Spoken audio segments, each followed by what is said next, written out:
Chatelet Brothers, we are live at 5. This is the Hour of Power, the Morning Red Pill, Episode 5, Fuzzy Dunlop Skates on Bridge Burners TV. Hang on a sec, I'm just going to get myself set up here. And there I go. All right, so it's been a successful week in terms of the live stream. I like where it's going. I'm going to keep it up. And right now, it is another day of sub-zero temperatures in southern Kanadistan. It's close to minus 20 degrees where I am. It is 5:02 a.m., and we are about to go do a job this morning. Hey, Taryn Marine's here. Good morning, Taryn Marine. Well, I assume it's morning where you are. Yeah, man, PewDiePie is the shit. I like PewDiePie. So, the title of this episode, Big Government and the Worst Wife Ever. So, I'm going to kick it off right away with not one, but two stories. So, and I made a video about this a while ago, but it got overlooked because, I don't know, I guess this is an area in MGTOW that gets overlooked often. There's a running theme that says the core fucking principle is just avoiding women, and that's all there is to it. And once you do that, then everything will take care of itself, and life is peachy. But my problems have not been with women in my life. My problems have been with people in general. And although I, I I've been exposed to the darker side of human nature for quite some time, like it never ceases to surprise and disgust me to witness how low people will stoop for their own instantly gratified self-interest. And yeah, women have benefited from this too, especially with the state. The state favors them. I mean, they've arguably become the worst, but the way I see it is this: anybody who's had accountability taken away from them is incentivized to be a shittier person than those who have to work for it. So, yeah, exactly, man. Taryn Marine says everybody sucks, but women have the cops and courts on their side. Exactly. And the state. And, basically everything, and you're guilty until proven innocent. And I made a video a while ago called Jobs and Women. And I made the similarity, or I made the comparison between, having a job that you didn't like and a shitty girlfriend. And like both were very similar. And, I thought it was anecdotal at the time. I just left a job that was less than ideal. But that video was made almost 2 years ago. And since then, I've come to realize the gravity of the situation.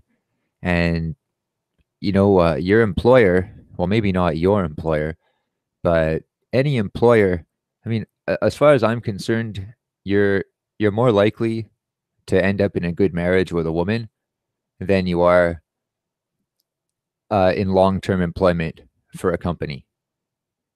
And you you don't necessarily surrender your house, but you surrender a shitload of your time, and time is everything. And a lot of the time, like, the promise that they give you is garbage. It's a terrible fucking compromise in which they win, and they get rich off you. And I'm not saying don't work. I'm saying just as they found a way to succeed, you can find a way to succeed also. It doesn't have to be exactly the same way. But I really fucking dislike this. I dislike the fact that, and maybe it's different where you guys are, but where I live, like, the entrepreneur is severely discouraged. And I don't just mean by friends and family, but there's a shitload of red tape. And this is why I want to talk about big government. And I live in a small town right now, and it's quaint, but the town is dying, and it's been dying for a while. And I did not move to this town to help the town survive or to inject money into the town's economy. If there's an opportunity to buy a local product that I happen to want and it turns out to be better to buy it locally, then I'll buy it locally. But other than that, I mean, I'm going to go where the getting's good, and I try to factor in time and cost and traveling and everything into that equation. So this fucking town, minimum wage used to be $10 an hour here. And in the past year, they just raised it by 40%, 40. So it's $14 an hour. And they did not raise any of the other wages. They promised a progressive raise later on. Now, this doesn't directly affect me because I'm not employed by anyone, but I'll get to the point where it does affect me. So, yeah, they did not raise the rest of the wages, but promised an eventual progressive raise, which means never. And what they did do, though, is that they marked up every single other product in the town by more than 40%. Because naturally, employers have to fucking be able to pay their employees the mandated 40% higher minimum wage. So it's not a 0.5% increase on price or anything like that. Usually you can't get something from nothing unless you're a fractional reserve bank. And that's that's another point, but I don't want to get too sidetracked. So they raised the minimum wage in this shit town in order to make it look good on paper. And then they raised the price of all goods and services in order to make it look good on paper. And we traveled half an hour away yesterday to a bigger town. And this town, it's look, if for example's sake, I'm gonna paint this town as a better portrait of the free market. There are tons of businesses in the town that we're in now, although geographically large. There are very limited services, and there's at most one of anything, and there is no competition because this is all the government allows. This is all the government will subsidize, and this is all the government will bail out because we have government bailouts here. And I used to work a year ago cleaning grease traps for a company. I used to drive a vacuum truck for a minimum wage, and I would go to restaurants and I would suck up the fucking grease from the grease traps or collect their used fryer oil. And the company I worked for would buy that oil for 10 cents a liter off the restaurant and then sell it for around 14 cents a liter. And I was the only person driving that truck, and I would drive it 4 days a week.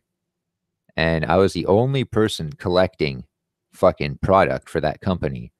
Yet somehow, and 10 cents to 14 cents isn't a huge markup. It's 40%.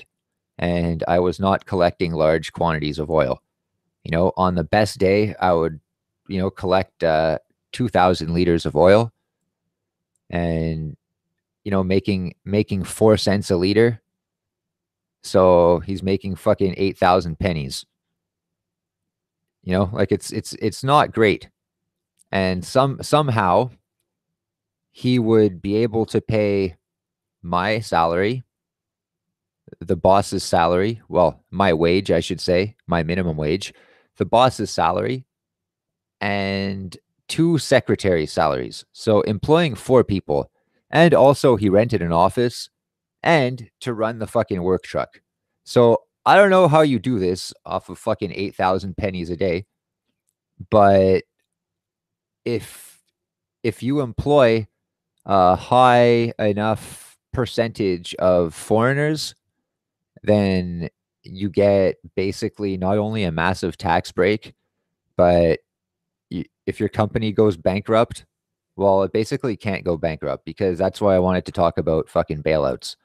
So that's how companies here are encouraged to affirmative action foreigners because it doesn't fucking matter.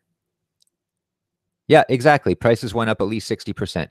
Right, Tamarine. So they pumped up minimum wage 40%, so prices went up at least 60%. That's exactly it. Because they're not going to fucking suffer out of it.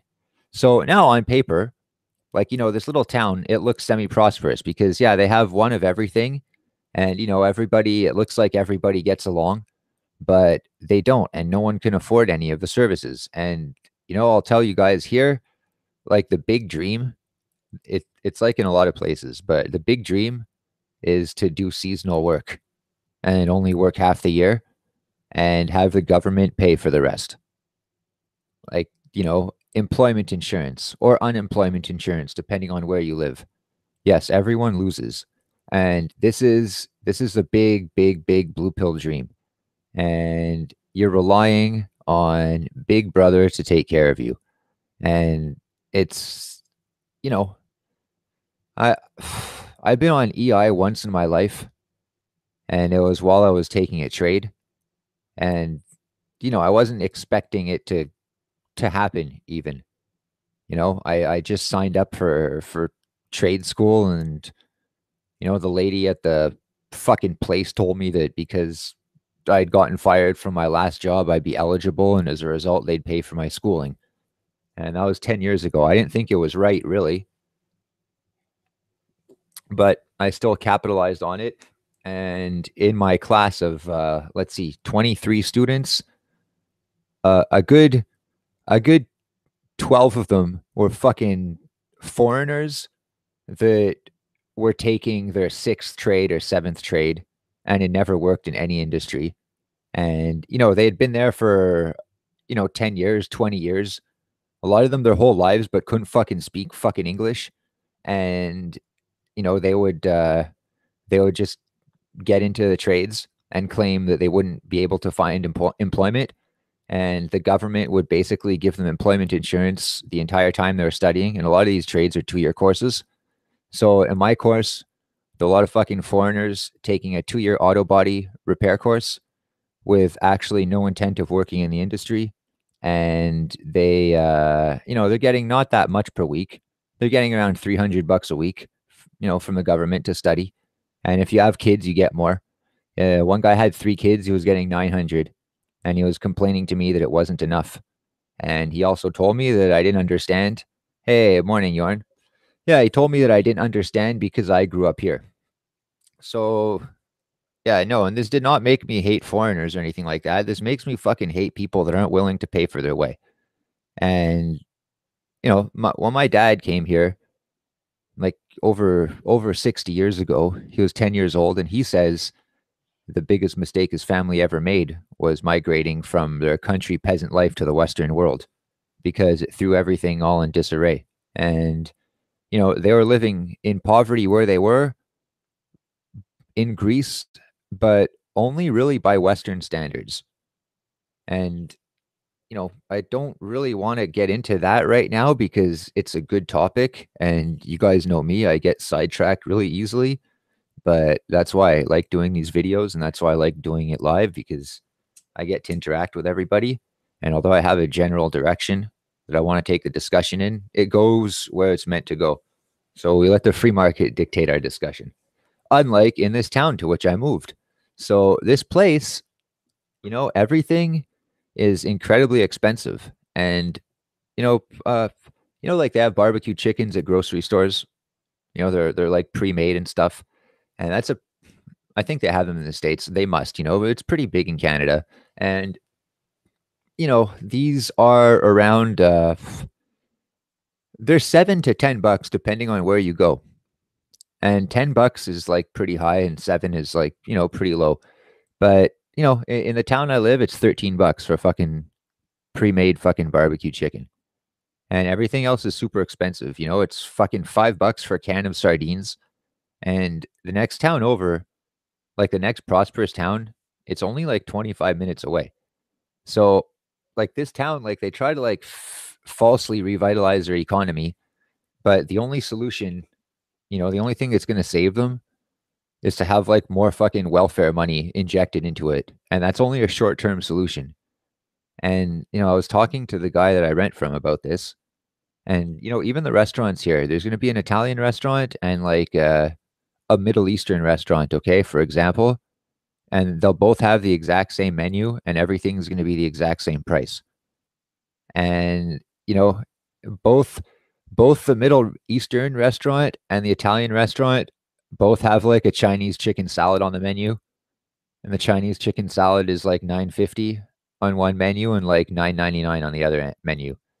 And it's fucking crazy, man. So everyone, it's like they got together and decided to form a little cartel or oligopoly. And but that's not the case. Like the real case is that most of this town is subsidized. And that's why people are so what's the word I'm looking for? Yeah, they need to drop the wages and taxes. Yep, they need to stop intervening. That's what I think, fuck. Like that's the real solution. Because I was having a conversation with a guy I rent from, and I was talking about this. I was sarcastic when I said for the government to fucking pump more welfare money. But according to the townspeople, that's what they would fucking like. And the guy I rent from, we were talking about this, and he asked what the solution was. And I told him the solution is for, the government to stop fucking intervening and to let whatever needs to happen happen. So he said, yeah, but, the town might die. And I said, well, it might, you know, but people need to get their shit together. And yeah, man. So that's the other thing. And like our rent is not exempt from fucking inflation. Like we're paying a lot of rent here, and we're bringing not only a high skilled trade to town, but we're bringing possibility of employment should people be interested. And that's not employment in this town. Like I said before, we're not taking or giving anything into this economy. It's not that we're against it, but people here aren't going to pay to have their fucking trees trimmed. Are you fucking kidding me? Like, we'll try because we're here, but all our business is where we used to live. We're just here because it's a good workspace, and we can fuck around in the woods a little bit, and we had no fucking rights where we used to live. But this town, like as far as I'm concerned, this town is already dead. And not only that, it's so close-minded. They don't want growth. They don't want anything new. Otherwise, they wouldn't go for the what they would perceive as the easy, secure path. And they want to go on their EI in the winter because they only want to work 9 months out of the year. And while the 3 months that they're not working, if they can also work sometimes under the table, well, that's even better. And okay, well, why not work under the table all the time? Oh no, well, I need the security, in quotes, security, security, security. So it's funny because it's the first story I wanted to tell. I'll get into it right now. Auto body repair. That's what it has to do with. Years and years ago when I was a big druggie, a lot of people tried to incentivize me to get off drugs, and I wouldn't fucking hear from it, especially my parents, because my parents never did anything different. So they tell me where all my adventures would lead, and they tell me that they would lead me nowhere positive. But I didn't want to fucking hear it, especially from someone that had never remotely been anywhere close to, where I was going. And whatever. The reality that I grew up in was not the reality that my baby boomer parents grew up in. And they tried to force this on me. Like for years and years and years and years. They forced their life on me, and I did it. I did everything they told me to. And when the results were different, because times are different, they would not, they would refuse to accept it. Their frame of mind, it was just too strong, to accept anything, that anything could be different, for a generation 20 years later or 30 years later than it was for them, with everything provided for them. And the answer for them was to go to college because your poor immigrant parents never went to college. They didn't even know what the fuck it was. No, they just came here and struggled, learned new languages, opened businesses, created jobs, and stupidly, they sent their kids to college, instead of fucking teaching them how to run those businesses. Like the stupid brother would get left behind, to take care of the pizza parlor. But that pizza parlor is a fucking gold mine. And the plumbing business, it's a gold mine. All these businesses are gold mines. This is what matters. Being good at something or being able to do something, even if you're not good at it. Most people judge themselves through material worth. Either through possessions or money. And it's useless to do this because the amount of possessions or money that it takes to make people happy, if it even exists, is purely subjective. It varies from individual to individual. And also, I have this conversation with people often. Sometimes I'll run into someone from my past and they're going to say, "Oh, hey man, have you seen so and so lately? He's doing awesome. He's making 150 grand a year. Oh, and this guy's doing great too. He's making 200 grand a year." It's like, dude, man, like I couldn't imagine thinking like that. How many kids does he have? How many cars does he have? How much does his house cost? I'm not saying everyone that makes money is in debt, but on paper, like none of that shit matters. And I don't value any of that. Is he free? Is he a cool guy? Would I want to fucking hang out with him? Like, no, no, no. So what the fuck do I care how much money he fucking makes, man? It's just stupid. It's just, again, it's reaffirming. It's like the person telling me this is patting himself on the back, telling him that by his standards, everything will be okay. Just wait in line, and every 3 months, every employee gets a raise. And Tara Marine, thank you for understanding my analogy. Yeah, they can drop you. Your analogy of a bad job and a bad spouse is perfect for a man. They can drop you for no reason at all. They can. And, a woman, though, she won't fucking ask that, like, you bust your ass for, like, fucking 10 hours a day, every fucking day for her. You're going to have to do some stuff for her, but, not that much.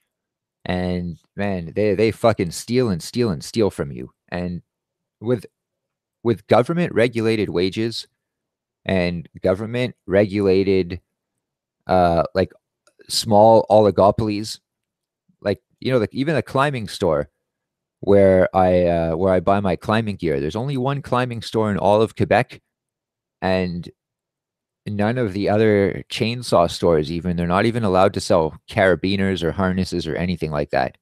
It's fucking bullshit, man. It's bullshit. And this store that I buy my shit from, it's a good store, but I'd say it could charge whatever price it wants, but it can't. The government fucking even regulates the price that it has to charge for its products. So it doesn't even have the fucking, like, a true monopoly. It's just false. It's like the legalization of marijuana here. It was a tax grab and a voter grab.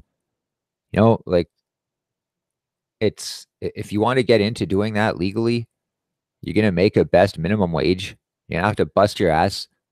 You're going to have to rebuild your entire fucking house, and your operation is going to have to be pristine and perfect. And it's going to have to be open to government inspection pretty much any fucking time. And you can forget about smoking any of the profits. So that's what happens when it becomes legal. Oh, and it's just as illegal to fucking consume it anywhere. Here, if you get caught fucking driving within 8 hours of having smoked a joint, you're going to jail for a year. How fucked up is that? Jail, fuck. For fucking smoking weed, fuck. It's fucking crazy. That's illegal.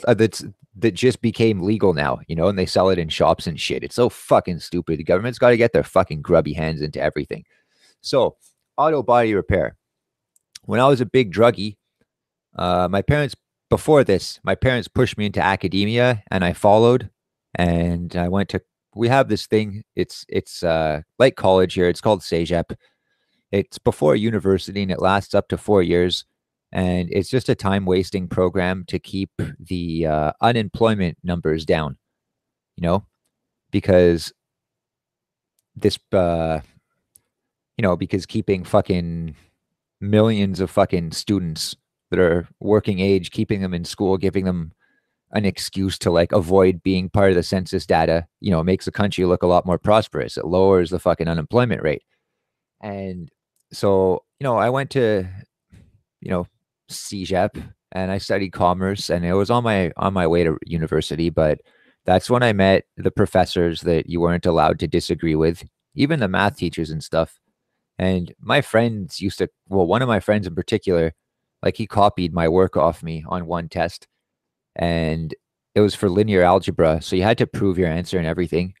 And every question had 4 or 5 steps in the proof. And he didn't even manage to copy all the proof off me. He would copy maybe 2 out of 5 steps. And I got a fucking 55 on that exam, and he got 100, and he fucking copied everything off me. And I went up to the teacher and I asked her how it was possible. I only brought my test. Yeah, and she just told me that I didn't understand and I didn't belong in this class if I didn't understand.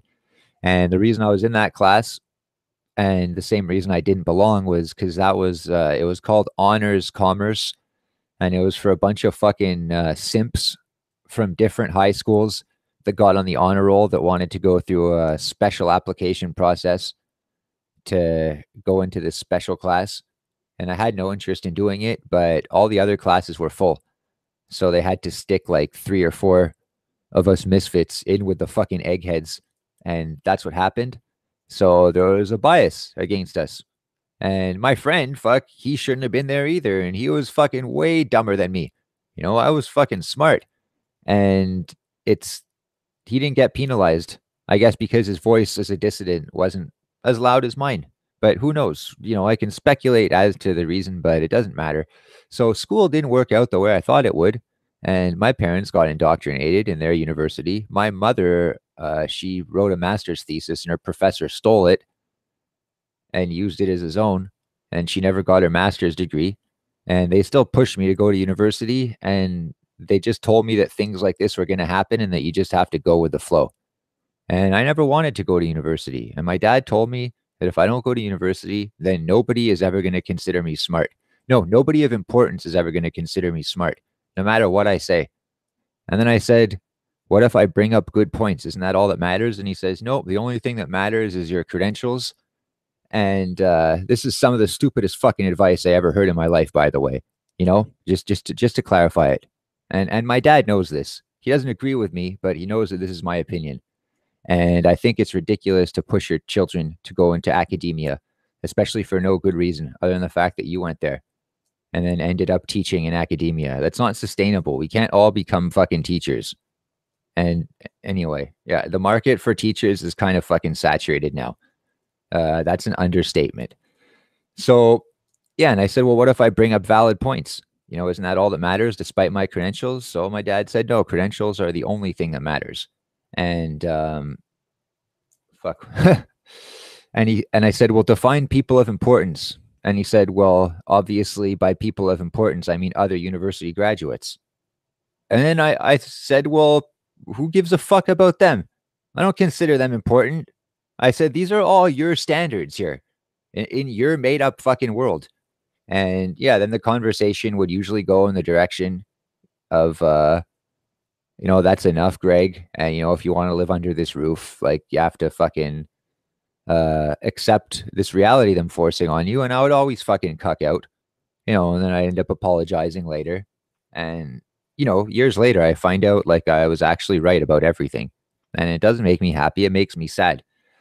But so at this time, around 12 years ago, 12 or 13 years ago, and people were trying to steer me on what they thought was the right path. But my dad, he incentivized me, and he thought, like I'm sure many of you guys have heard, that, okay, well, academics isn't for you. Well, take a trade, take a trade, take a trade.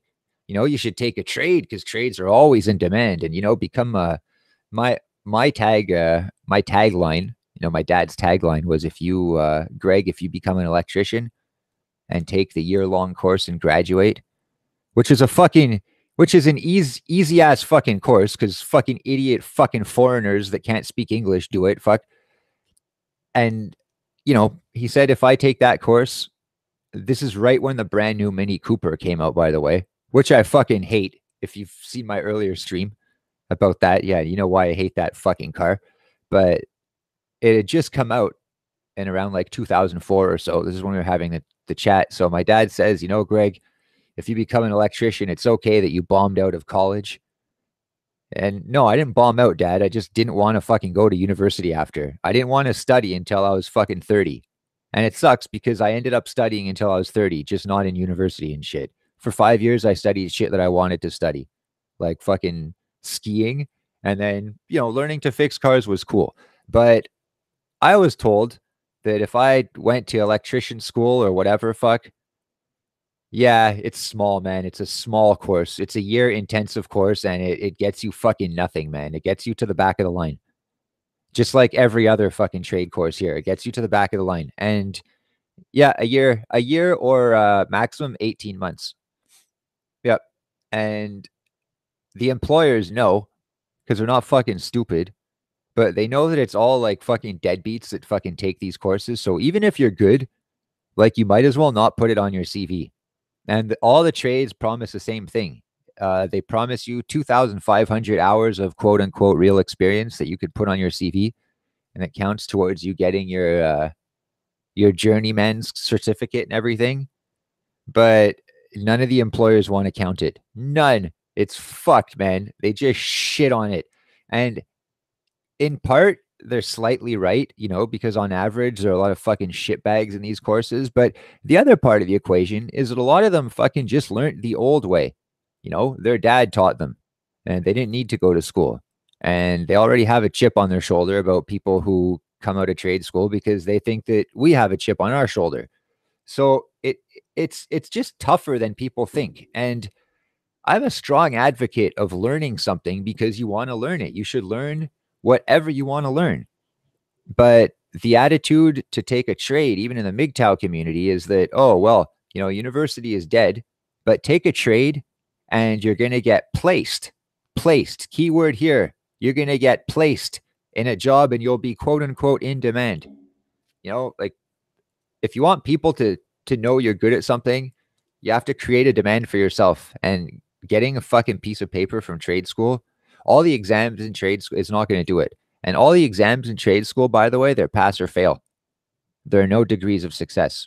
And, you can fail an exam almost an infinite amount of times, and they're going to do almost everything to sit through with it, to sit through with you, even during it, if it's your 5th time. And they'll stay after class to make sure you passed. Man, I have stories like from my experience, from friends' experience in different schools, same shit. It's fucking unbelievable. And again, especially if you're foreign and you pretend, if you pull the I know understand, and then, you're passing for sure. Like they understand, these guys, they understand very well. So for me, the carrot was to go and get my electrician's course, and then my dad would go and buy me any Mini I wanted brand new from the dealership. I didn't want a fucking Mini. I told him that. And I said I didn't want to become an electrician either. It wasn't for me. And he said, okay, well, become a plumber. And I said, no, I don't want to become a plumber. And, we never really went back to that discussion. And then for 2 years after that, I taught skiing and I loved it. And there's a reason that ended. But, it ended. Hey, what's up? LaShawn Jefferson's here. How's it going, man? So, yeah, I taught skiing for 2 years. And, okay, I'll tell you why it ended. I might as well. But basically, my last day of work, I was in between giving lessons and I had half an hour to spare. So I went to the park like I would always do, and I'd go off jumps and shit. And I wasn't having the greatest day in the park. I was falling a lot and I was getting frustrated. And long story short, I fell on my fucking shoulder and I ruptured my rotator cuff in between classes. And, I couldn't move my arm. I had to go to the hospital, but the ski hill made me teach my next lesson anyway. And I told them I hurt my arm and shit, and I showed them I couldn't move it.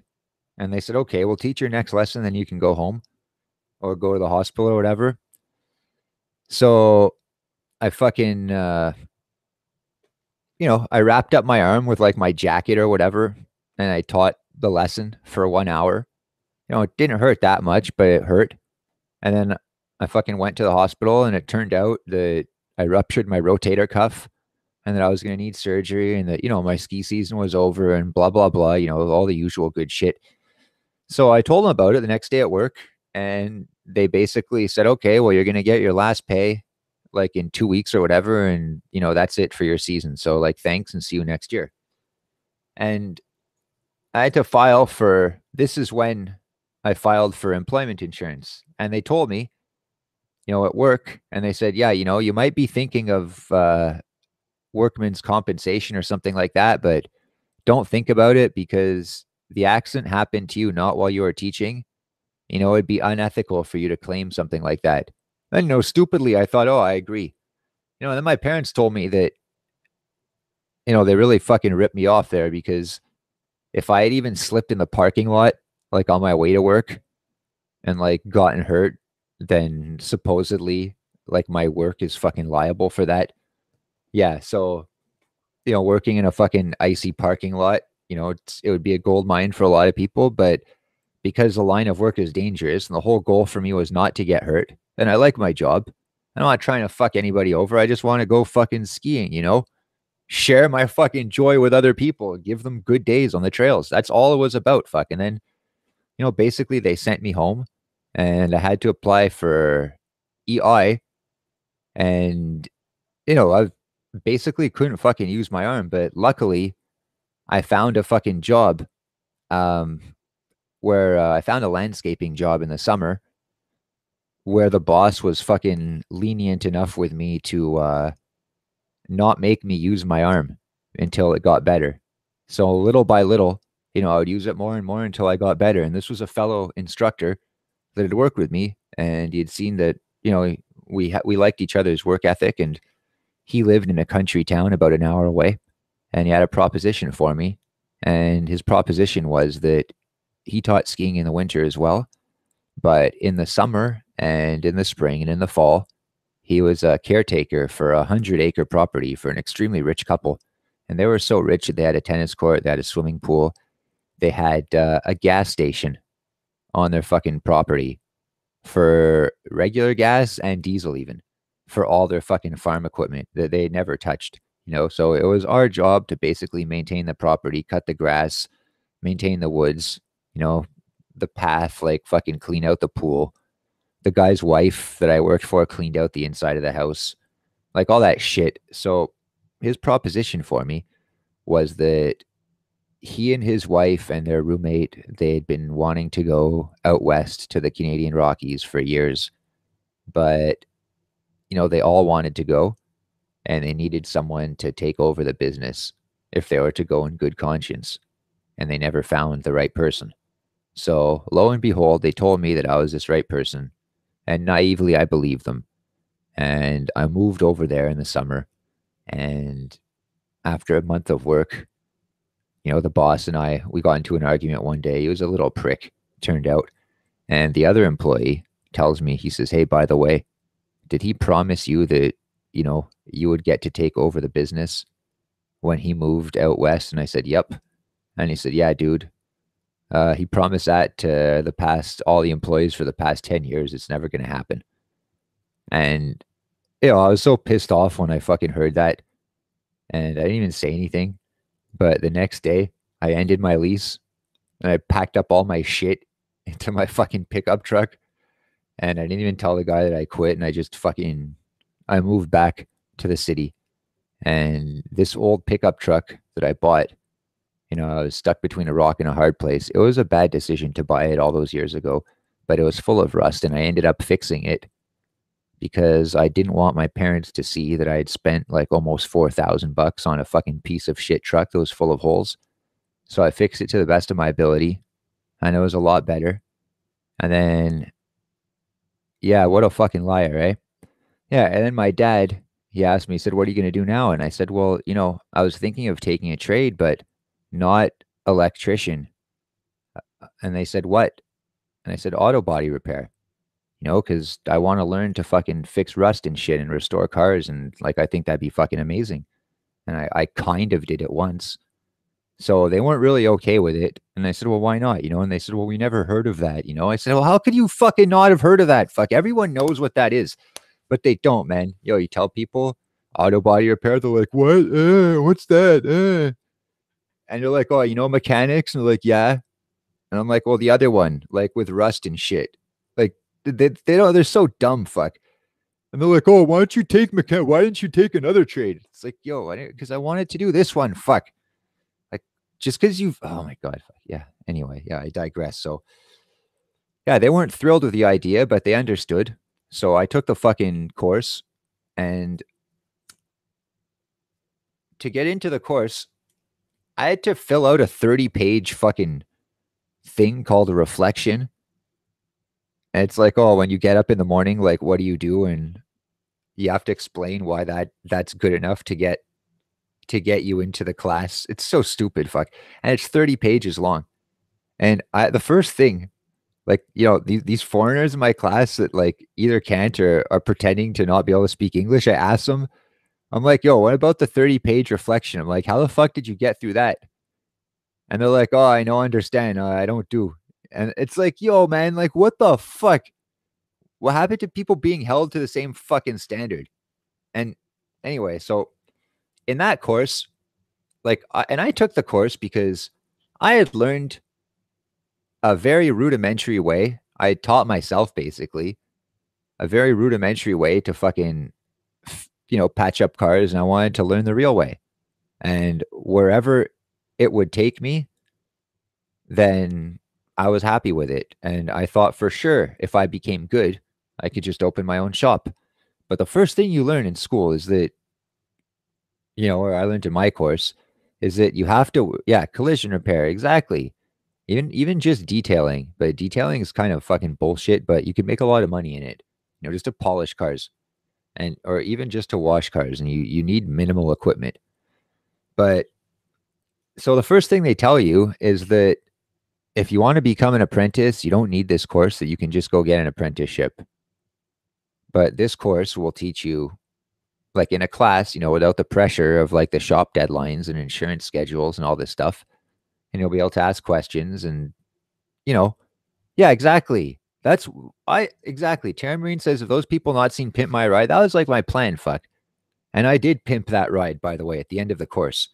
And so the thing is, taking this course, the teachers, as per obligation, they explain to you all the rules and regulations and how you're not allowed to open your own shop at any time, basically, unless you've worked for someone else for like 1 billion years and everyone signs off on you and like you pay your taxes to all the fucking local warlords. And it's just, I was bad, fuck. I was such a good little simp. Like this scared the shit out of me.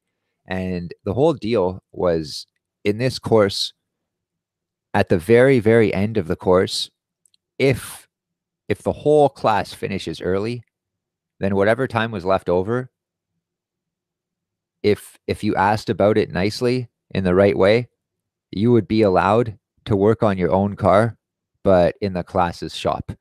And people used to be able to work on their cars all the time in the past. But yeah, exactly. Old world guild bullshit. Just like the fucking arborist guild that I'm so happy to not be a part of. I've learned how to do all the things that these guys do by myself. Fuck. Yeah. Yeah. And they fucking hate it. Yeah. Fuck them. Fuck. They didn't even learn on their own. Most of my competitors, they went through the motions and they took classes and they waited and they waited and they paid and they waited. And like, yeah, fuck you guys, man. Yo, the only way up a tree is up, man. Like, yeah, forget about all the red tape. And sometimes you have to fucking turn on your little boy brain and, just act like you're a fucking kid. You know, and I think it's a problem here. And I'm not even against the idea of unions. I'm against the idea of a forced government union, and they're only allowed to be one union, and everybody's joining the union is mandatory. I'm against that. Like, and that's another big thing here. Like I was saying yesterday, there's a big consensus that the only way to make it is to trust in someone to take care of you, whether this is your girlfriend, whether this is your employer, whether this is school, whether this is a trade. Everything is going to get handed to you. You just have to butter up the right people.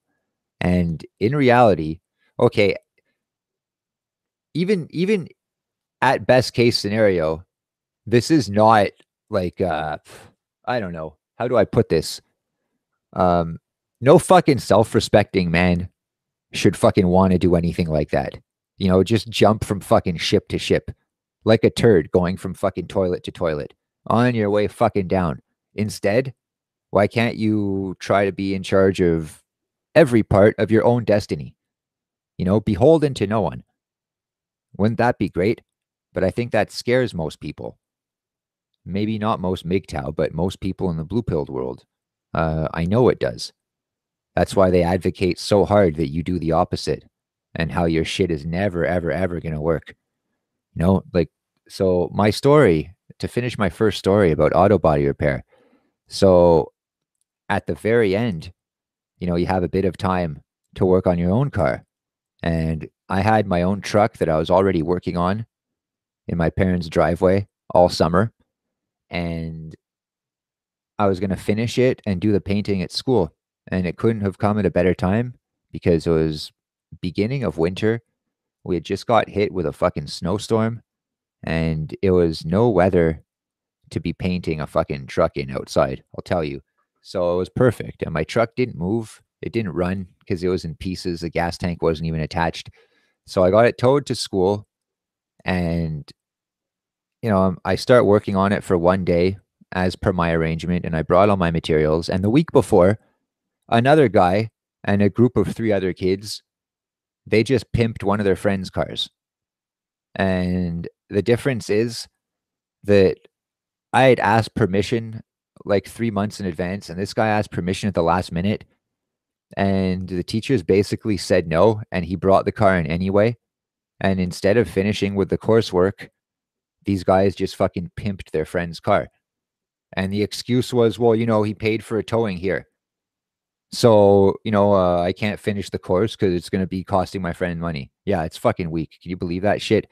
So then I tow my car in, by the rules and everything. After the whole course is finished, I work on it for one day. And the next day, a teacher comes up to me before class to tell me that they just changed the rules at the last minute and no one's allowed to work on their car anymore. And that I have to get it out by the end of the day. And my jaw just drops. I'm fucking baffled. And, like, long story short, like, I had to call my dad to tell him, like, what happened. And that I had to get my car towed back into their driveway, because I know where to put it. And my dad told me that basically it was all my fault and that he told me that I should have become an electrician. And he also told me that I was forbidden from towing my car back to their driveway because, quote unquote, enough is enough. And, this is the man that told me to take the trade. This is the man that promised me a Mini Cooper after. I never got that fucking Mini, by the way. But, I don't want that fucking car. And I never wanted that fucking car. I don't want any fucking car or gift or reward or anything like that. Just fucking tell me the truth. That's all. Because that's all I can offer you. It might be as I see it, but still, I'm going to be honest with everybody. I treat them the same fucking way. And, it sucked because I was fucking punished at the end of my fucking course for doing everything that they told me to do. And I tried to, yeah, of course it was to control me. And, I tried to pick the best sell, if you will. I had my pick and that's all it was. And at the end, nobody gave me a job. I worked as a welder, but I never worked in the industry. One of my friends even, and I was good too. I still am good. And, one of my friends even opened a shop and he dangled the prospect of me working for him whenever I was broke and he knew I was broke. And he would have me drive all the way there. He was over an hour away and then he would change his mind at the last minute and say that he didn't need me to do auto body work, but he needed me to clean the basement. And that instead of giving me like $20 an hour, he'd only give me like 10. Yeah. And it's just like, yo, fuck you. And ironically, this guy ended up still to this day, almost 10 years later, his parents bought him the fucking shop. That's how he got it, by the way. He ended up hiring 2 kids from our class that are no good. And one of them only works 4 hours a day. And that one fucking steals money from him. And he goes into the timesheet, that my friend writes in the book. And he erases my friend's writing and he fucking forges, he fakes fucking his times so he can get more hours. And he fakes it and he changes it by like 5 minutes and 10 minutes to get like an extra like 2 hours a week. My friend even pays him under the table so the guy can still get his employment insurance at the same time. And then every time he's had it with these guys because they steal too much money from him, and he calls me up to ask him if I can help him with something. And then I would say yes, and then he would change his mind at the last minute because he would take them back. And then he'd say, you know what, Greg, it's just because you don't have the experience. And that's not it. It's because he knows I'm good and he knows these guys are shit. And if he works alongside someone else who's competent, then all of a sudden he can't complain to everybody that he's the best and everyone around him is a numbskull anymore. That's all. And it sucks too because he doesn't need to do that. This guy has actual talent. And instead, he fears competition to the point where he surrounds himself with fucking shitty people, just like the women that are hot that have all ugly friends, or that aren't hot that have all ugly friends. And that's how fucking trade school ended. And I hear it fucking shot out like all the time. Oh, take a trade, take a trade. Why? Take a trade if you want to. No, I'll rephrase that. Learn a trade if you want to. But there's no like delegitimate way to learn something. And everybody is going to say, look, man, I've seen both ends, okay? And I've taken the trades in school and I've learned the trades working for others. And I've taught myself fucking trades. And I'm telling you, every faction looks down on the other factions. But if I have to pick one out of the three that I like the best, it's the self-taught fucking aspect. And there tends to be this school of thought that if you learn something on your own, like it's not legitimate. But man, I think the best things are self-taught. And all the pioneers, they went first. So, while other people are fumbling around for a rule book, the communist fucking government manifesto, then I'm figuring out a way. And yeah, I don't need the fucking rule book. And trust me, guys, I looked for that fucking rule book for years. So that's how my experience in trade school ended pretty much. And the reason was one of the reasons, yeah, my dad, I told you so. I told you to become an electrician, and better yet, I told you to go back to school or to go to university, and then you wouldn't be in this mess. It's like, no, I would be nowhere. I would be dead. Because doing that, like I got so fucking frustrated with the way I saw the world, before I took trades, and I would go and I would simp all fucking day at work and in school, and then nothing would work out, and then I would come home at night and I would want to numb myself to it all. And that's what I would do. And it was wrong.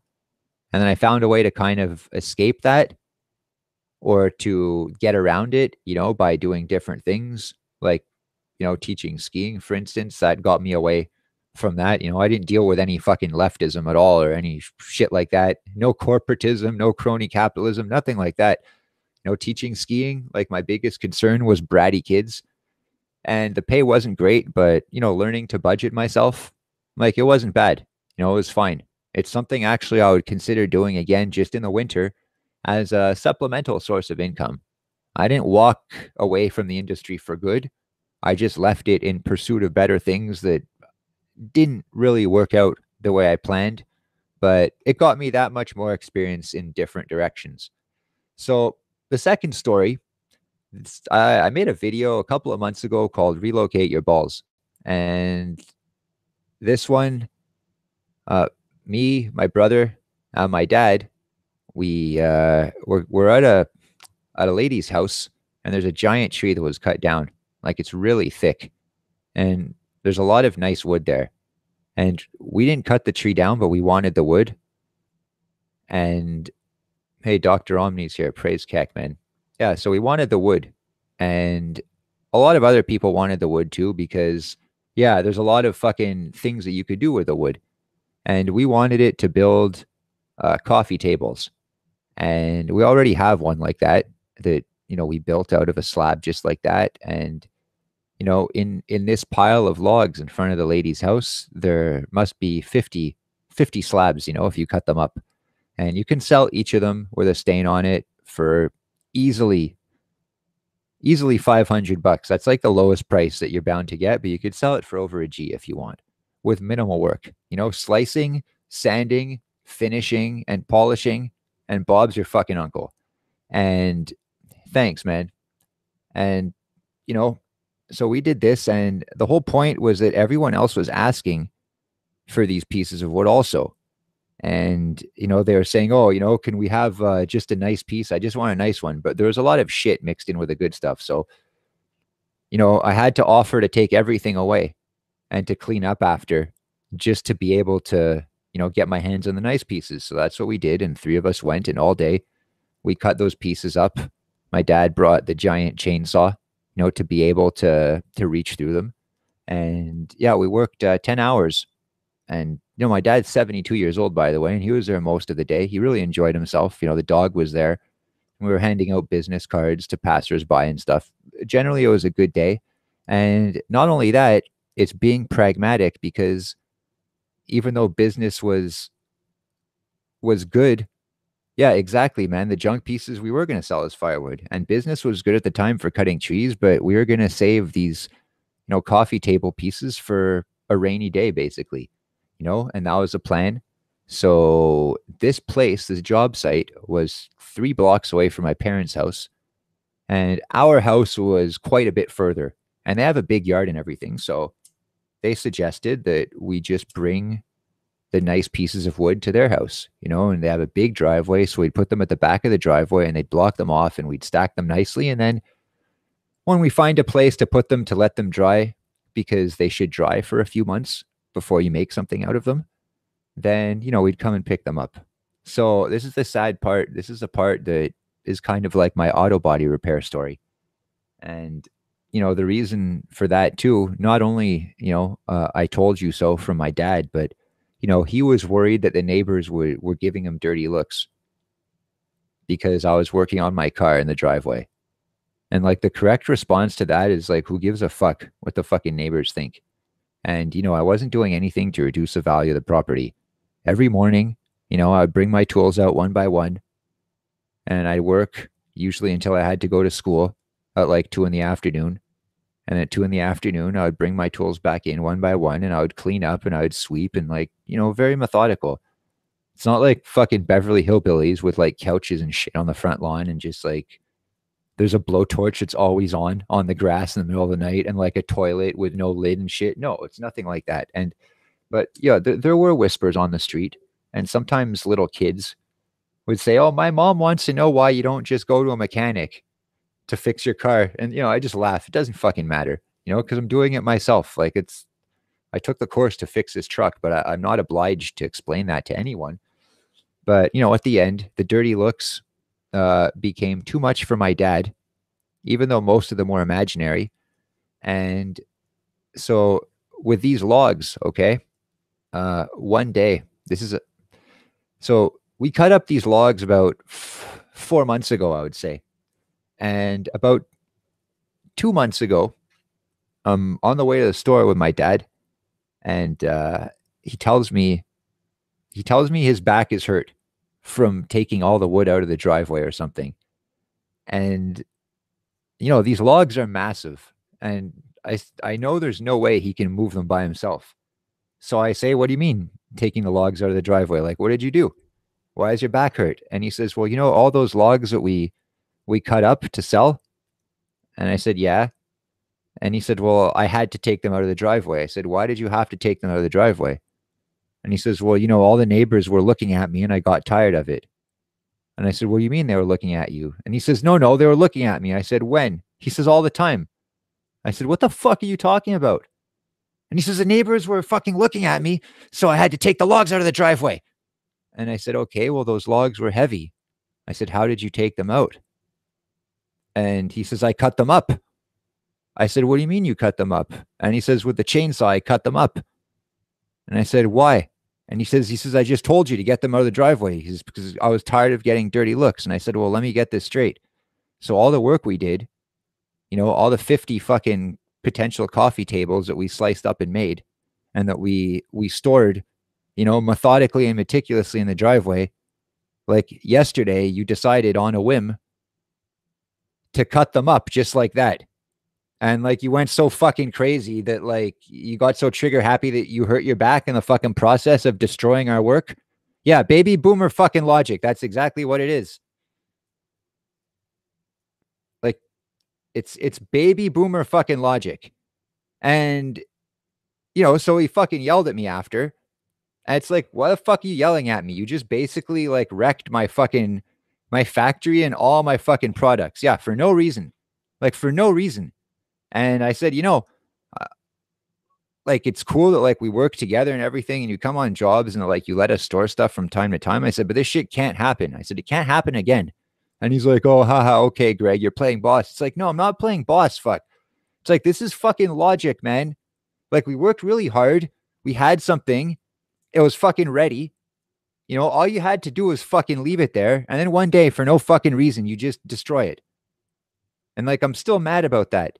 And he still doesn't know. He still doesn't understand like why I think what he did is wrong.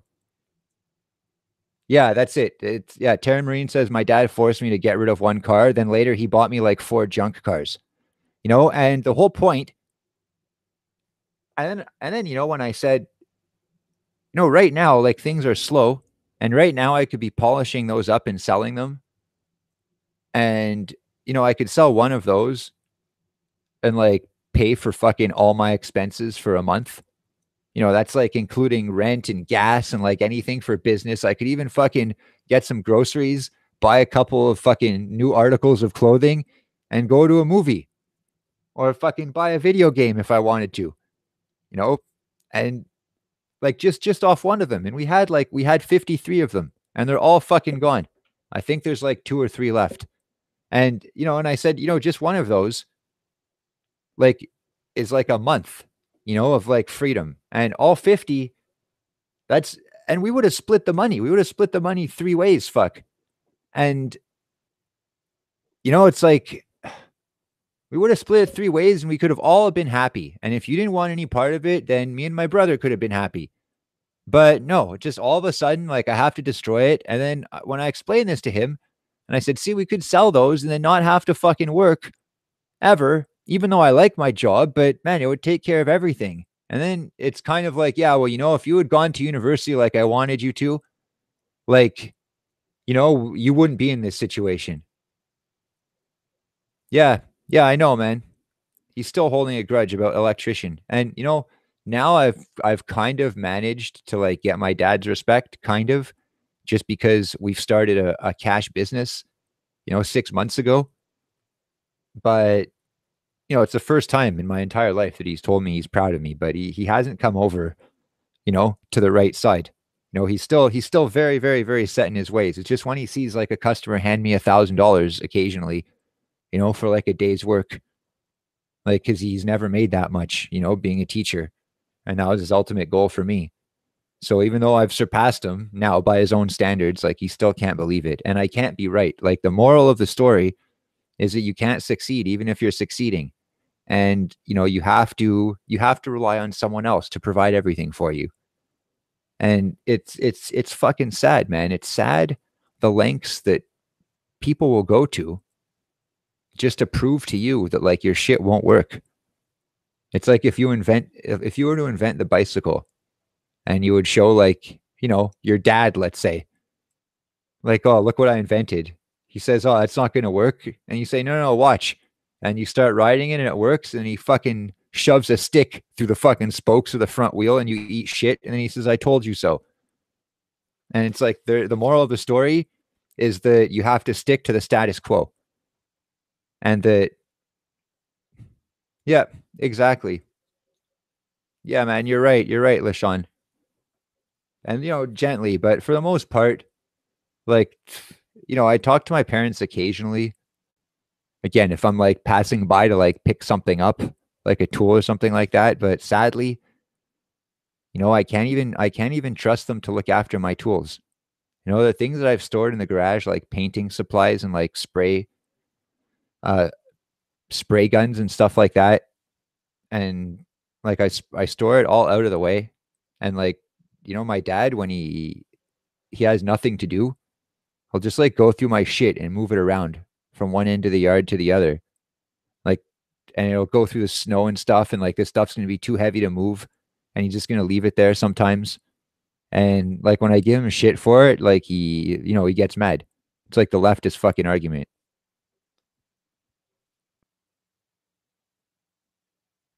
Yeah, I could do that, man. Yeah, Terran Marine says, what if you grabbed up all the quality shirts at Salvation Army or wherever and put your designs on them and mark them up and sell them? Yeah, it's a good idea. Yeah, that's a good idea. And today, it's cold today, but we have a small job today. It's really easy. And it's easy. There's around half an hour's worth of work maximum, and it's only $150. And we have another job in the afternoon, same thing. So we have about an hour's work today, and for $300 between me and Mark. Yeah, and it's not a huge amount of money, but for an hour's work, it's pretty good. And we're gonna run some errands and stuff like that because we have to drive to our old neighborhood. So it's Black Friday, so a couple of fucking things going on. There's a store that's kind of on our route that sells it's not the climbing store, but they sell like outdoor gear and shit. And they have a lot of cheap gear, like carabiners and stuff like that. And I lost a whole bunch of stuff in the snow last week, so I have to replace it. So we're gonna go do 2 jobs today, and Mark's gonna go see his mom. She just went into palliative care, and yeah, $75 an hour. It's good pay. Yeah, it's pretty good, man. Yeah, I don't do it fucking 10 hours a day. Not during the quiet season, but and we have this is the quiet season for us, winter, but doesn't have to be like that. Yep, exactly. That's a good idea. We want to print actually work shirts for ourselves next season, and we couldn't decide on what type of shirts we wanted. And at first, if you check our first like tree work videos, one of them is called our first paying job, and we're wearing the orange high visibility shirts, and we would wear those shirts all the time at first. Uh, that's also because we didn't want to like get caught, kind of. So we're hiding in plain sight as semi-official looking people. But even though we're just like a unregistered fucking business, but it's fine, man. There's no shame in it, and we're taught into fucking feeling shame. Just like when the apparatchik fucking communist safety inspectors came, and they were flabbergasted that like I wasn't registered with their union and everything. It's like, why would I register with you? Like, I just have to pay money to pay more money. I didn't even know you existed, and I was getting along just fine. So now convince me again why I need you. So yeah, I don't, and neither do you. But yeah, we wanted to get yes, we would wear like high visibility shirts, but the thing is, like when you sweat in those shirts, they get fucking heavy, and it sucks, man. Like you get chafing, and they also smell. They smell after like fucking 2 washings. So a lot of the guys on YouTube and shit, they'll just wear a green or an orange t-shirt, but that's not much better. So what we actually like, we like the fucking exercise shirts. Like the almost like spandex, but like a little bit looser, because that shit, it gets wet, but it dries right away. So not only is it good to wear in the summer, but it's good to wear in the winter also. And we're probably gonna look for some material like that in a bright color. Might be hard to find, but if we order some, if we're able to find some online, then that's the case. Otherwise,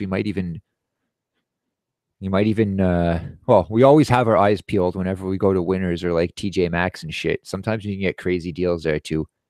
And we managed to buy pretty much 2 of everything. So like even if we've seen a crazy deal on like a jacket or whatever, like usually there have been 2, and we printed on both of them. So we have a matching uniform for work at least. It's pretty cool. Fuck. Like we have matching pants and matching hoodies, and yeah, it's like the bicycling clothes, but more like regular fitting t-shirts, than the bike jersey with like the zipper. But like yeah, kind of like Under Armour shirts or something like that. But I would never pay $40 for an Under Armour shirt. The maximum I'll pay is $10, and you can get them for 5 if you find them on sale. So that's like the golden fucking formula. So as long as I stick to that, I might be a little bit more limited in my selection, but it stays true to oh, cool. Activewear tee. I knew about Blank Apparel, if you haven't heard of that one.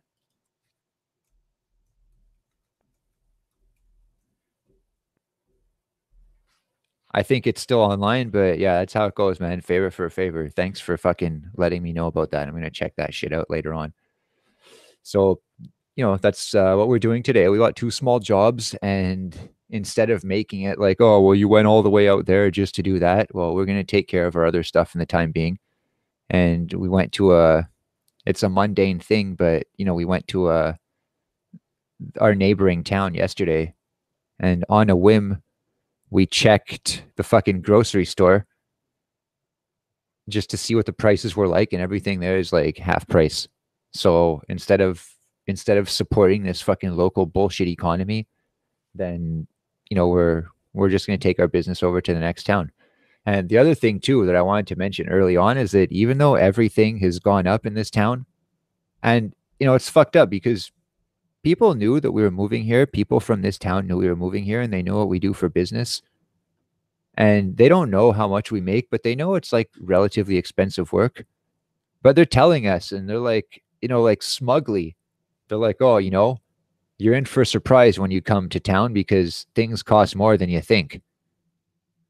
And it's like, okay.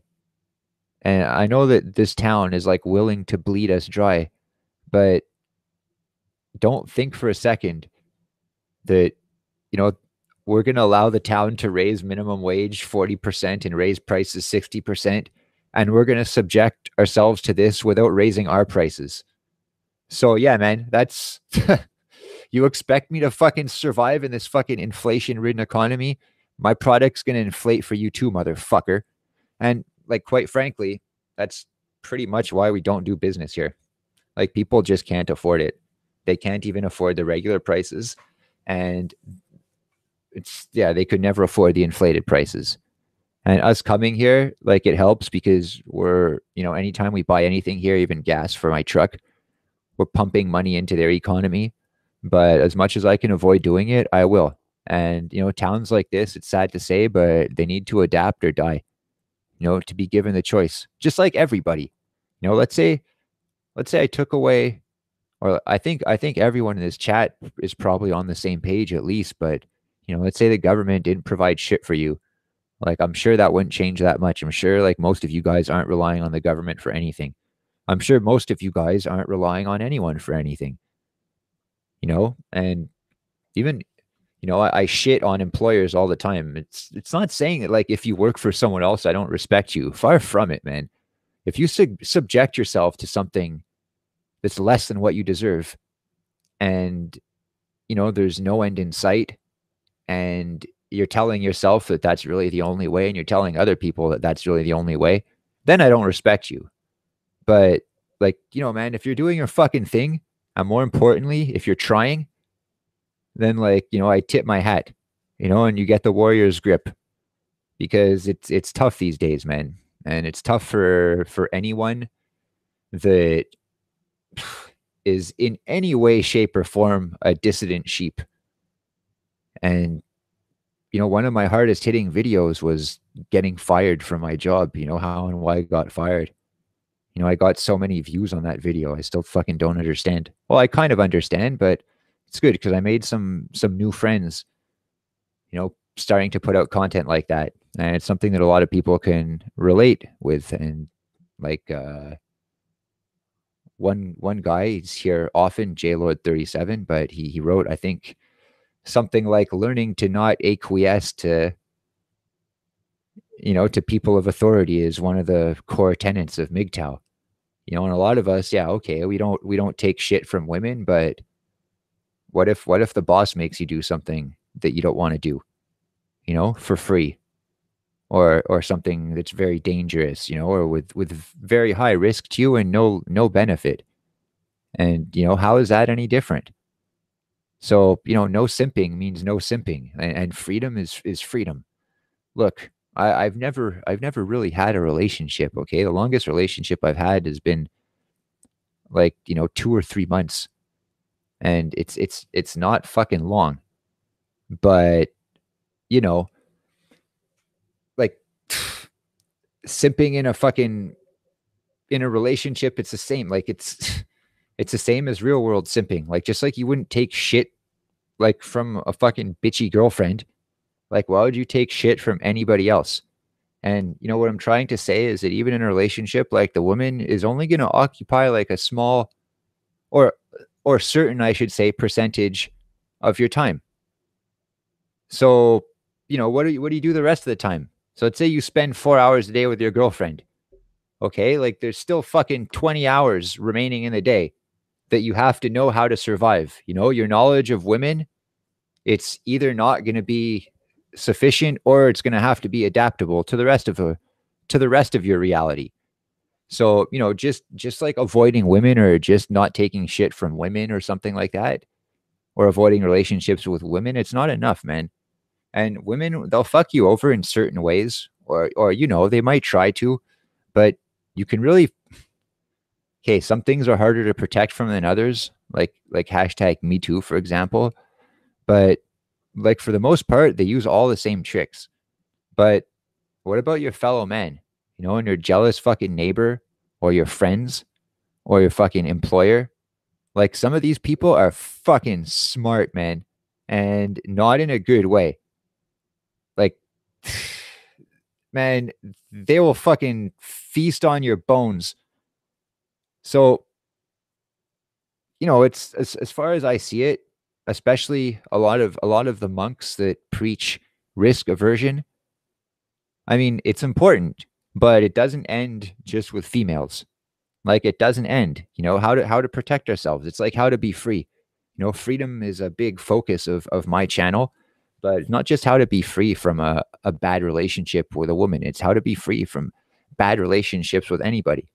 You know, only have the relationships that you want. You know, isn't that what we all want? To not be beholden to anyone and to be really in charge of our own destiny. And, you know, when you get up every morning, the only concern you have is, you know, what you want to do that day. And, you know, I've experienced it. It's not my experience every single day. Again, my business is still relatively young, but if I can get through this winter, then I have a feeling with 99% certainty that next season, because I'm going to be starting several months earlier and I'll already have this season's customer base, I have a feeling that things are going to be even better next year. And even if they're not, even if they're exactly the same, without all the operating expenses that I've had to invest in this year, many of those things are one time investments. You know, the payoff next year will be way better. Now, having said all that, winter is a slightly, uh, you know, to say the least, it's a quieter time for my line of work. But this is the time now where everyone is going to be rushing to fucking point the finger at me, telling me that, you know, yeah, exactly, Taryn Marine. And watch everyone jump to fucking point the finger now. If I say that times are slow, they're going to say, yeah, you know, the only way is to work for someone else. That's the only way. And the only way, you know, and you wait 3 months and you get your 25-cent raise and you can retire at 65 or 68. Retire at 68. Awesome. And then you can do all the things that your 68-year-old body can handle. Like, you know, all these things that you dreamed about doing since you were like a little kid, but forced to fucking go to school. And for so many years, fuck. Yeah, 68. That's fucking ridiculous. Yeah, a bad job or a bad business relationship can drain you much or more than a woman.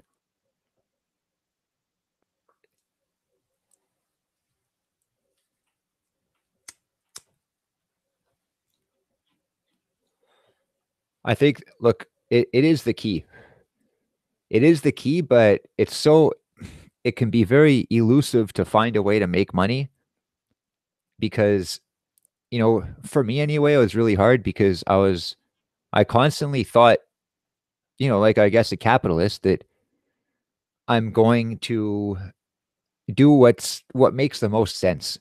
So the product around me that the most people are consuming, you know, I'm going to try to fucking sell that product at a competitive price, you know, to the people I know. And it was a lot harder than that, you know, and I tried that several times, like through the scientific method, you can even say changing one thing every time and seeing, you know, if my experiment, if you will, would get different results. But it always ended in the same way, failure. So this time, you know, one of my theories as to why my business works now is, you know, I kind of like a YouTube channel. Instead of marketing something to your friends or trying to get your friends to buy your shit or watch your shit, you just put your shit out there and whoever watches it watches it. And that becomes your audience and that becomes your market. So rather than letting my surroundings decide, I let the market decide, I guess you can say. And, the market's deciding that it's a quiet period for business now, but that's okay. It just means that if I still want to make money, then I'm going to have to get creative, which is fine. Yeah, 43, enjoy life at 45. I think you can do it. I've never heard of the Market Hero program.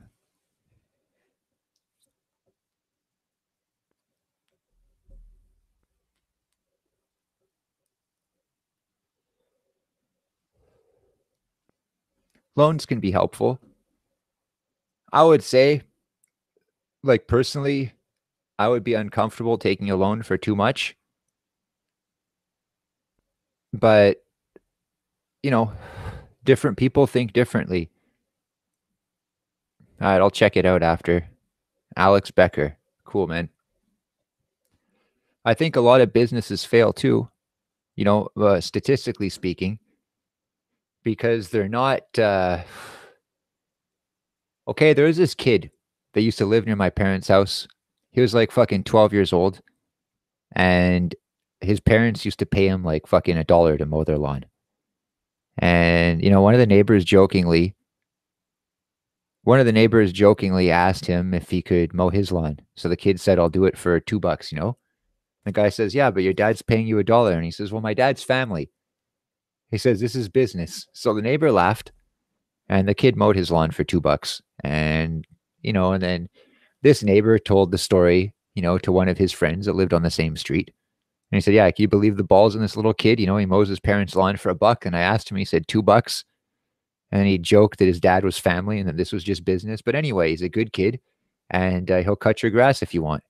And that's pretty much how the story went. And within a month, this kid, yeah, and he didn't drive or anything. He's like fucking 10 or 12 years old. And he had built this fucking cart, or his dad built it for him. And it was like a wooden cart with wheels on it to pull his lawnmower.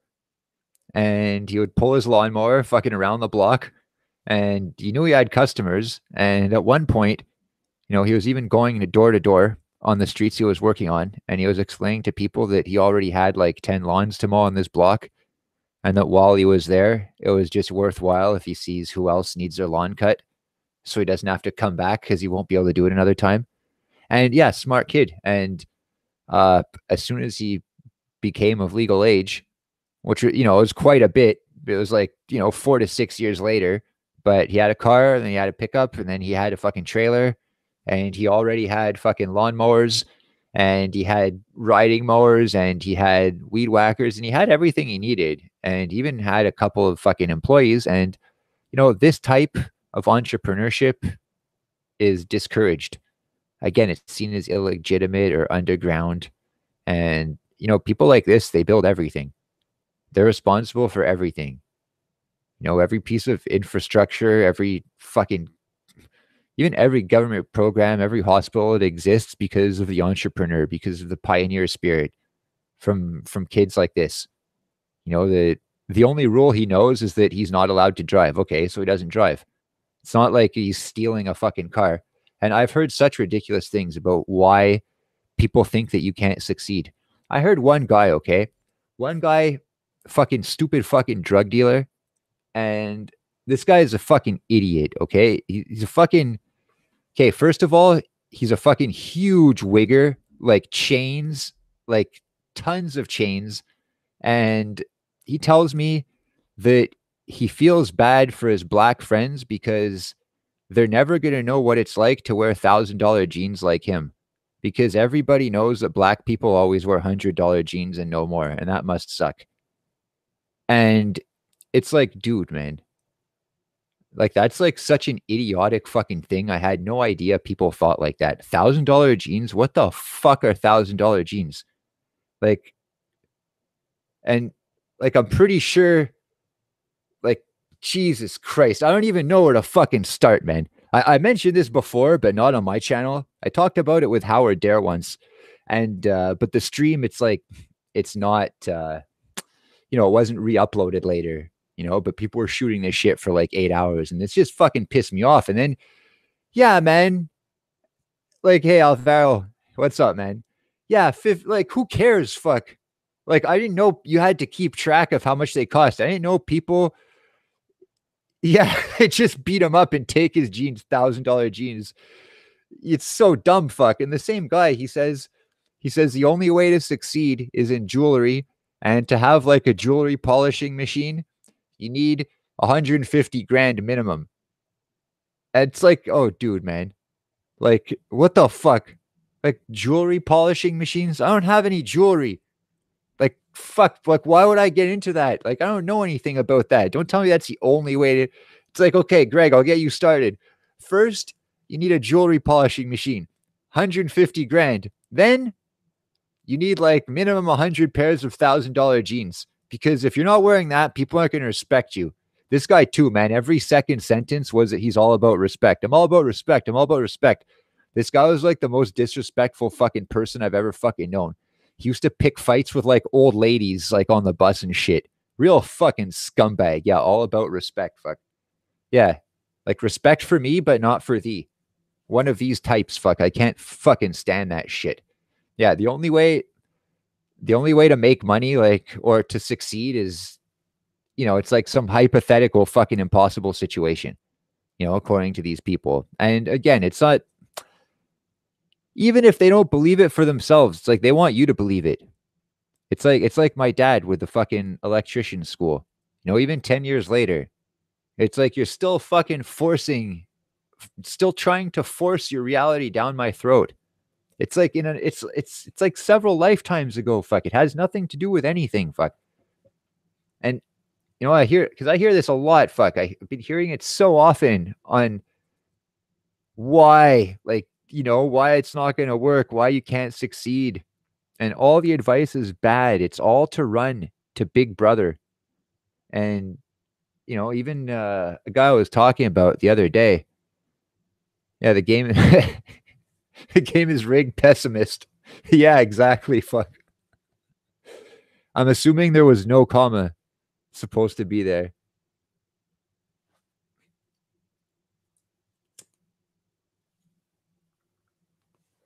And maybe look, in many ways, the game is rigged. Like the process, the process they want you to follow, it's a shit process, fuck. And a lot of them just want you to follow it. And when I say them, I mean everybody, your peers. A lot of the people want you to follow it and go through the motions and drive in rush hour for the simple reason that they drive in rush hour. And you say, well, you don't have to drive in rush hour if you don't want to. You can work another shift, you can do another job, or if you absolutely have to work during those hours, you can leave before the traffic if you want and find something to do after work, like work out or something until traffic dies down. Oh, no, no, no, you have to drive in rush hour because I need to go home for this time. It's like, okay, all right. And like big government and the worst wife, another similarity too. I used to not get this like around a year ago. I even once made a video about how I didn't think trad cons were so bad, but no, man, they are. They're fucking bad, man. Like I know one, and anything that anything that he deems like women's work, he refuses to do. So, and like I don't mean like sewing or anything, but like basically half the shit that like you or I or like a normal person does, like dress himself, like shower, like make his fucking lunch and shit. Like it's all the woman's job. And like this is so fucking bad. Okay? Like this is bad on several levels. Like because first these guys they always have fucking girlfriends. And they'll do anything to have a fucking girlfriend. And they'll go from fucking woman to woman, and when all they really want is someone to fucking like coddle them and wipe their ass. And even the guy I was talking about that fucking gets hit on, he gets women hit on him and they just tell him, oh, you're so good looking. You must be an angel. Even this guy can't go a fucking week without a girlfriend. Otherwise, he starts fucking crying. Like literally, like a little fucking bitch, man. You would never know that he had banged so many women with like the fucking small amount, like little amount of like what passes for like game that this guy has, fuck. Like it's fucking brutal. Like complete fucking simp. You know, like the type of guy that fucking cries during sex, fuck. You know, and like he says that, you know, oh yeah, once I busted a girl, it's like get the fuck out. But yeah, no, you fucking you're there crying to cuddle. I've seen how you talk to women. Like you're a simp, fuck. Like so these people they go from fucking woman to woman because they just can't be alone. And that's like going from job to job just because you can't be unemployed. And that's like going from school to school just to go to school. It's like, you know, I'm sure a lot of you have even gone through this. If your parents have fucking, if your parents are boomers and they forced you to go to university or college, and then you say, well, I don't know what I want to go into. And they say, just take something, just go, just go. Why? Get the certificate? What the fuck does it mean if it's fucking meaningless? Why don't I just fucking become good at something? And if the route to success and skill is college, then fine. If it's trade school, then fine. If it's something else, then fine. But why can't success or skill, you know, be objective? Like, I like the fact that, you know, people like Ben Shapiro and like Tucker Carlson, even, they bring up points that if you're debating with someone and that person has to call on their own credentials, you know, to counter what you said, then they're fucking losing right away. You know, it's like if you tell someone 2 plus 2 is 4 and they say, I went to Harvard. Where did you go? It's like, it doesn't fucking matter, man. Like, I'm right. Like, it doesn't matter where you went. But that's that good old authority bias. Yeah, every game was made up before someone could play it. Yeah, totally shame if you don't live exactly like them, says Taryn Marine. If they go to church, you have to go to church, you're going to burn in hell. Exactly. Yeah, that's true. And again, yes, like another great comment from Tara Marine. At least a feminist knows you just want her for sex. Fuck. A lot of women know that. They're just trying to get what they can out of the trade. But, you know, look out for your fellow men. I have very few friends, like very few. I would say two. And, you know, because these are people that are ride or die. And basically, you know, my throat's been exposed to them and they didn't tear my jugular out. Instead, they helped me and they helped me get back up. So these are my friends, and I expect this from no one. So that's why when it's occurred, then, you know, I'm eternally grateful. And Mark is one of those friends. And the other friend, he's not listening right now, but he's gonna probably watch this stream later. Dave, shout out to you, man. He wanted to talk yesterday, asked me if I was at work, but I was driving. Weather here is really shitty. Anyway, we'll have a chat soon, my friend. So yeah, I have basically two friends, fuck. And these are people that could have stomped on me and they didn't. And they helped me instead. So I want to reciprocate that as much as possible. Yeah, LaShawn Jefferson, he says he's still got a few of them, still blessing. Glad to have. Yeah, I'm glad for you too, man.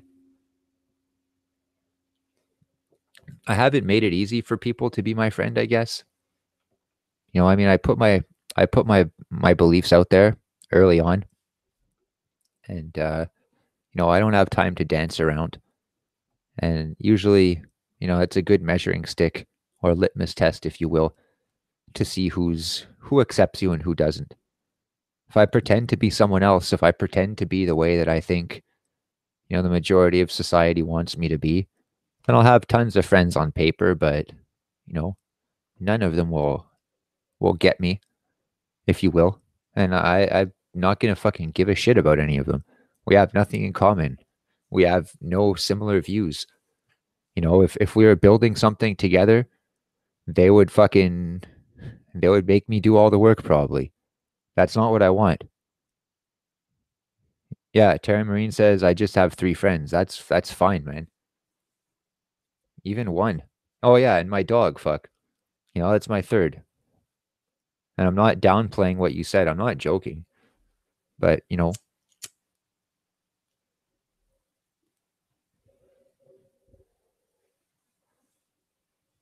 My dog is ride or die too. He always wants to fucking come with me everywhere.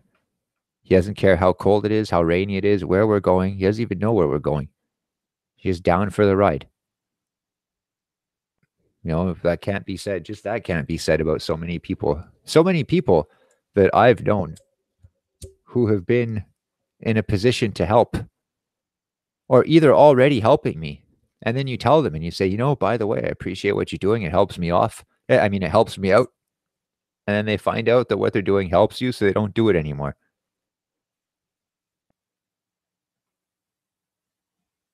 Yeah, LaShawn Jefferson says, I don't BS either. It saves time. Fair, honest, and loyal.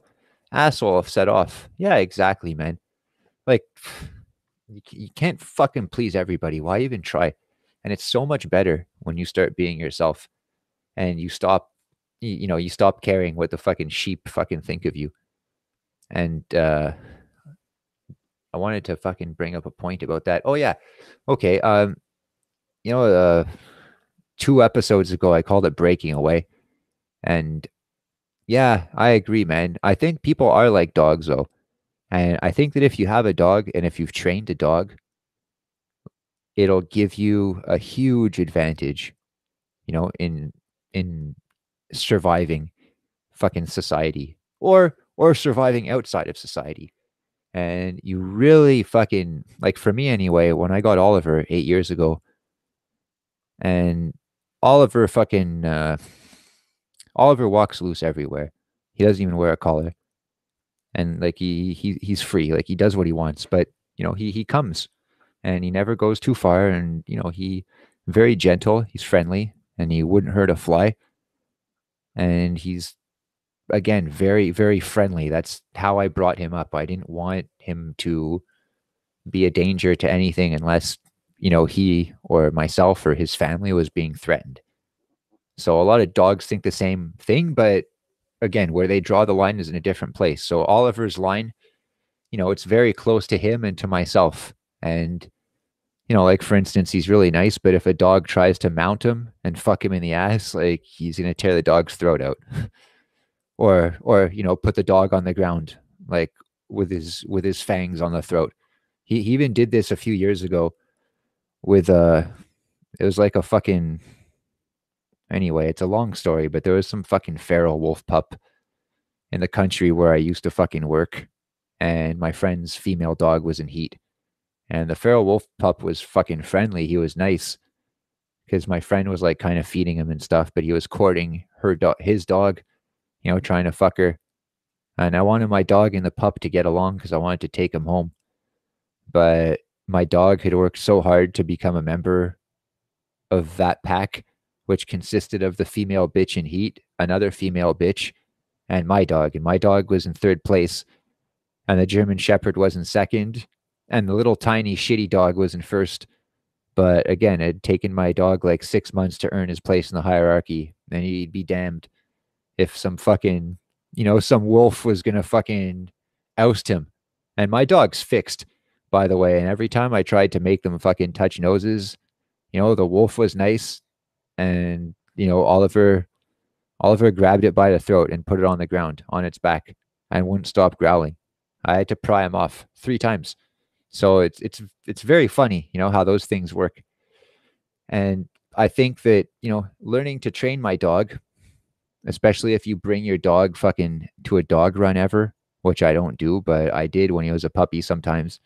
And you can see how all the dogs take on the behavioral attributes of their owners. Like there's going to be a little shitty dog that barks at all the other dogs, and you're going to wonder how it gets away with all of it. And it nips at them and everything like that. And that's because as soon as any of the big dogs go to retaliate, the little shitty dog's owner is going to scoop up the little shitty dog off the ground and say, oh, good foo-foo or whatever. Oh, you know, did the big mean fucking German Shepherd scare you? And like, that's how it is. You know, one dog used to attack Oliver when he was a puppy, and this dog was full grown. And, you know, I've like this dog fucking, this dog would bite Oliver's fucking tail, and Oliver would run away and hide under the fucking table. And the dog would chase him under the table. And, you know, I stepped in naturally. The other dogs weren't stepping in. And as soon as the other dog would attack mine, like, the owner wouldn't fucking do anything either. And, Oliver's a fucking puppy. He couldn't do anything. And, I had to step in. And, one day I grabbed the dog by the scruff of the neck and I told the owner that if her dog attacked my dog again, that I'd throw it over the fucking fence and that she should be ashamed of herself, for not teaching her dog fucking right and wrong. I said, I don't even know what fucking compels your dog to fucking go after a fucking puppy. And when the puppy runs away, your dog fucking attacks them. Your dog should be fucking put down. Like, it's not the dog though. Like that. No, I fucking retract that statement. Because it's completely reversible, but it's never going to be reversible as long as the dog has the same owner. It's just going to get worse and worse and worse. And that shit really fucking pisses me off. And just like the first thing that you learn, even if you've only trained your dog to do like 2 or 3 basic commands, like mine, he only does like 3 or 4 things, but he knows them very well. But as a puppy, you don't want your dog to run away. And what people do is that they let their dog loose. Not when he's a puppy either. They let their dog loose after 10 years of fucking just pulling the leash tighter and tighter and tighter.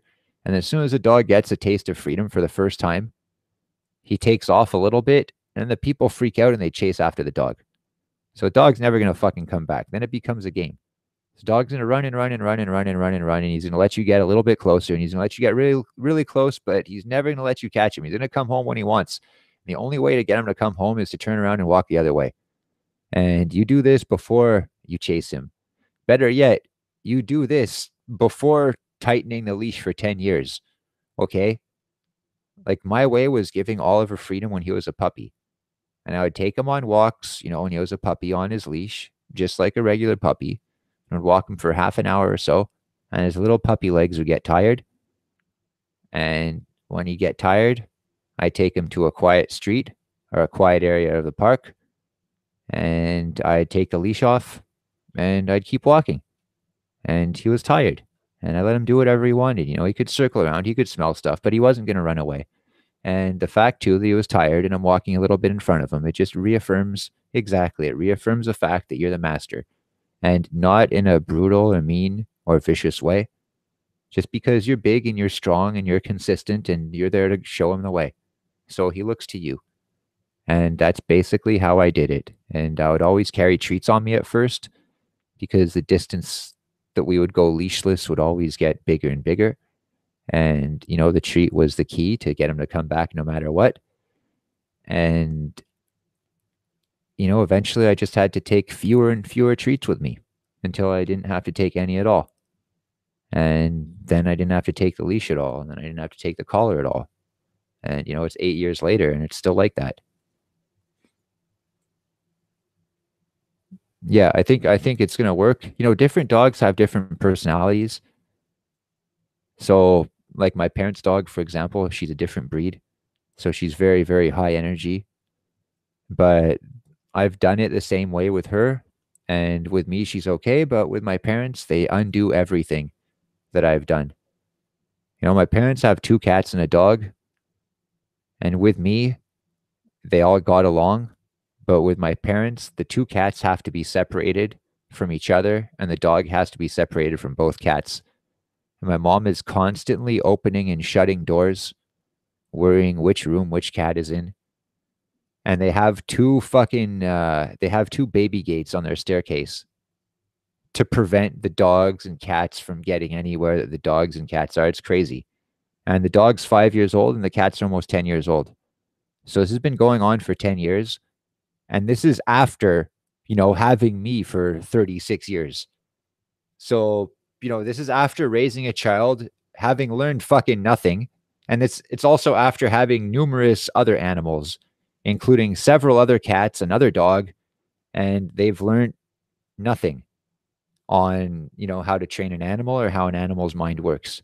And, outside, for instance, if I'm with my dog and my dad is with me, let's say I visit him or something and we walk my dog together, hypothetically. If my dog wanders across the street to sniff something and I tell him to come and he doesn't hear me or he chooses not to listen, if I raise my voice and call him to come, but a bit louder, he will come, But my father will chastise me for raising my voice. He'll almost yell at me for raising my voice because we mustn't disturb the neighbors. And I'm not even talking about yelling. I'm just talking about raising my voice. Mustn't make waves. Mustn't disrupt the status quo because those lead to dirty looks. And it's like, enough dirty looks from the neighbors and, I'll smash your wood that you were going to sell. And when my first dog, rest in peace, Ozzy, when he was a little puppy, anytime anything was fucking wrong, if I got like a 90% on a test instead of 100, my dad would threaten to fucking take the dog away or to put the dog asleep. And it's like, yo, fuck you, man. It's like, even as a little kid, like Christ, man, leftist fucking arguments. Tara Marine says, my cousin had a dog like that. We went bicycling all around my folks' house, dogs on leashes. We had a great time. My mom was freaked out, but her dog was fine. Yeah. And also, if one of the dogs is already kind of trained like that, like then it really helps if you want to train another one. So, my parents, they separate their animals all the time. And, their dog can't even be around their cats. But when I babysit their dog and I bring it to people's houses, and the dog like runs around loose their house, and even if there's a cat there, like I've caught it in the act, I've caught the cat hissing at the dog, but I tell the dog to stay away, and she stays away, and she sits in front of the cat and she fucking stares at it. And my dad also, he encourages the dog to go chase raccoons, but they don't teach the dog to come. And they don't want the dog to chase things when she's on the leash, but they never taught her the distinction, between going after things in the backyard versus going after things on the leash. So when they try to walk her on the leash, she pulls the whole time and they freak out and they spin around and around and around and around. And, she can't go near other dogs and she can't go near other people and she basically can't go near anything. And when she's with me, I can walk her off leash and I walk her off leash with my dog off leash and they both run together. And when I call them to come, she comes even quicker than my dog comes because she's higher energy and she wants to please me even more. My dog is very, very relaxed.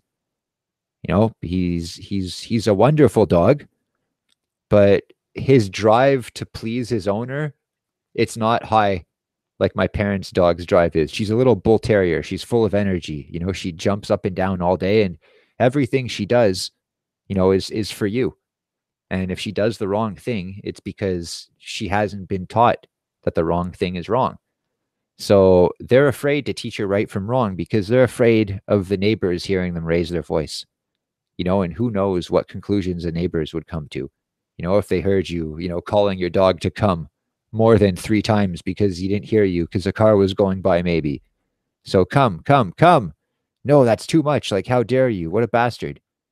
It's like, yeah, okay, but like my dog does what I want and we have a good relationship. And like, with you, your dog's gonna fucking kill someone. And it's crazy because they insist that this is just the way the dogs are. But it's not. And I know that, genetics are responsible for a lot. The theory used to be 50-50, but now it's like 80-20 or 90-10. But nurture is still a huge part of how people and animals turn out. And yes, like my parents' dog is a bull terrier, and no matter how hard she tries or how hard I try to make her, like she's never going to change races, she's never going to become an Irish wolfhound. She's never going to grow to be 10 times her height, but she can be taught to do other things, that are considered at the end of the spectrum of her breed. Like she can be taught to be very calm, and very fucking obedient. It's not that hard, it's just, but, to my parents, it's all just fucking circumstances. And according to them, I got lucky with my dog and their dog is untrainable, but they've somehow trained it in their mind. They found a golden system with all the doors everywhere and the baby gates and the constant worrying. They have a leash in the car even, which is fucking ridiculous. So that like if they have a car accident, like the dog's gonna break its fucking neck. Like great. In the car, when I take both dogs with me, I have a bench seat in the front of my pickup. and they both just sit next to me, and they curl up one on top of the other. And I didn't have to teach them to do this. Like, you have to teach them very little. But just like we've been indoctrinated, people fucking indoctrinate the worst fucking habits onto their fucking animals. And like what they teach them, they forget how to be animals. See declawed indoor cats. Like, it's so stupid, fuck. And many people have made the analogy before, but that's what a lot of men have become. They become declawed indoor cats, and that's what trad cons are. The fucking ultimate fucking declawed indoor cat. And you can't even get your own food because you have no fucking claws. You're just looking for a fucking woman to fucking feed you every time, and or again, an employer to give you good benefits. And anyway, that's cool, man. I didn't expect to go this long. It's almost been a 2-hour show, but I'm going to get ready because we're going to pack up and get going for a job soon. It's in a few hours. Never cut things too close. That's one of the beauty of making your own schedule and being your own boss, which two things I really advocate. And if you can make it, through the quiet times, well, it all balances out. So, you come to appreciate the busy and the quiet during both the busy and the quiet. Like, inversely, I should say. Oh, Taryn Marine says, my dog would bark in city traffic, but in the dark or on the highway, she would just lay down and sleep. Yeah, very perceptive animals, eh? All right, guys, I'm going to end the stream with that. And to everyone that was here today and here pretty much all week, it's been the same dudes most of the time. I really appreciate it. I'm going to keep this going next week. Possibly not every day, but possibly every day. And I would like to have other people come on with me. I would like to have other people have the option of calling in if that would be easier. And we can discuss a variety of topics. But I like the way this has been going. So thanks for being a part of it, everybody. And I hope you guys all have a fucking awesome day, man. Take care, brothers.